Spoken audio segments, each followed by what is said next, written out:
এই রাস্তাটা প্রায় ৮ থেকে ১০ বছর পর্যন্ত ভাঙা। আমাকে কি জনগণই মনে করে না কি মনে করেন, এটা সরকারের কাছে আমরা বুঝি না। আমাদের আকামেল মুজাম্মেল হক সাপ এতদিন বই লাগেছে, 18-19 বছর বই লাগেছে। আমাদের যদি ভোট দাও আওয়ামী লীগ সরকারে, তাহলে আমরা এই রাস্তা মেরামত করে দিব। এই রাস্তা নতুন করে 1 ফুট মাটি ফালিয়ে রাস্তা পুরো পাকা করে দিব। হ্যাঁ, 18-19 বছরের আমরা ভোট দিছি, আওয়ামী লীগ সরকার কিছু করতে পারে নাই। কুড়িপাড়া, সীমার পাড়, চাপার এলাকার লোক সবাই এক রাস্তায় চলাফেরা করে। এই রাস্তাতে আমরা মোটে চলাফেরা করা পারি না। আসলে ভাঙা রাস্তার কারণে গাড়ির চাকা, বিশেষ করে গাড়ির ইঞ্জিন সবকিছুতেই ক্ষতিগ্রস্ত হয় এবং মানুষ তো ভোগান্তিতে আছে। ধরেন আপনি একজন সিজারের রোগী নিয়ে যাবেন, এখন এইখানে আপনার অনেক টাইম দিতে হবে, কারণ হচ্ছে এই রাস্তার জন্য আবার এমন হতে পারে অ্যাম্বুলেন্স ঢুকবেই না। আমরা কিন্তু কখনো এখান থেকে প্রাইভেট কার ঢুকাতে পারি না নর্মালি, আমাদের অন্যান্য ঘুরে যাইতে হয় আর কি এরকম। তো এই রাস্তাটা যত দ্রুত সম্ভব যদি সংস্কার করা যায় ভালো হয়। পরিবেশ আসলে রাস্তা একটু খারাপই, এরপরও মনে করেন আসতে হয় আর কি। না যেটা যেদিক যা লাগে, রাস্তা খারাপ হলেও তো যাই লাগে, অনেক কষ্ট হয় আর কি। মেরামত করার বিশেষ প্রয়োজন, কারণ এর মানুষের যে ক্ষতি ওইবারই নিয়েছে, গাড়ি ভেঙে যেটা শেষ। বিভিন্ন ধরনের মাটির গাড়ি, ইট খোলার গাড়ি এবং বর্ষার কারণে আমাদের রাস্তা অনেক ক্ষতিগ্রস্ত হয়েছে। কিন্তু আমাদের এলাকায় কোনো জনপ্রতিনিধি আমাদের এই রাস্তার দিকে কোনো সময় সুনজর দেয়নি। তারা যদি একটু সুনজর দিত তাহলে আমাদের রাস্তাটা অন্তত চলার মতো উপযোগী হতো।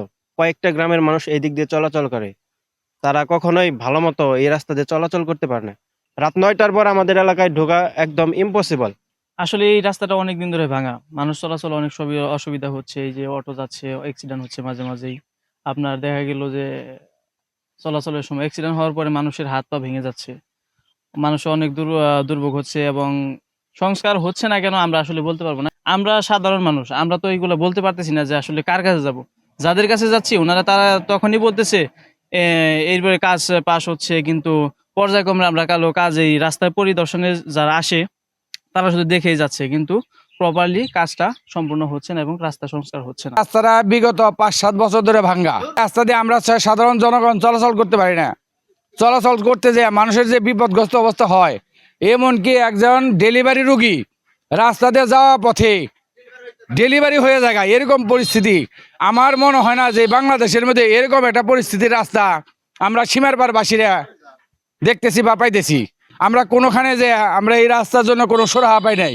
এইটাই আমাদের বর্তমান সরকারের কাছে আমাদের একটা অনুরোধ, যাতে এই রাস্তাটা আমরা ইমার্জেন্সি ভালো পাই।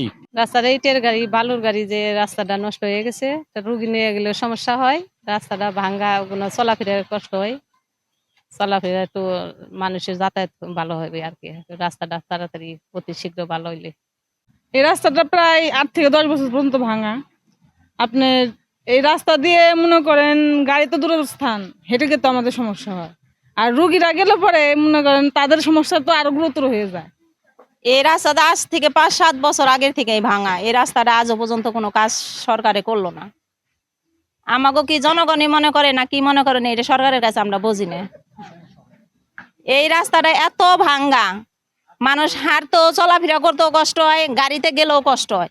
বিশেষ করে অসুস্থ মানুষের আরো সমস্যা। আমরা এখন চাই যে এই রাস্তাটা যত তাড়াতাড়ি সম্ভব আমাকে মেরামত করে দেয়।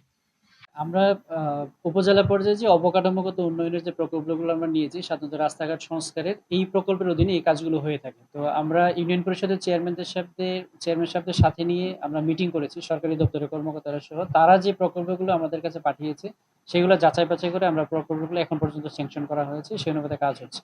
তো এটা যেহেতু গুরুত্বপূর্ণ একটা প্রকল্প এবং ইতিপূর্বে কাজ হয়েছিল অনেক বছর হয়ে গেছে, প্রায় 12 বছর, এবং রাস্তাটা ভেঙে গিয়েছে। যদি সংস্কার করলে কাজটা হয় তাহলে আমরা ইঞ্জিনিয়ার ডিপার্টমেন্টকে অনুরোধ করব দ্রুত সময়ের মধ্যে এটা ভিজিট করে এসে আমাদের সামনে প্রকল্প আছে সেই প্রকল্পটা অন্তর্ভুক্ত করার জন্য।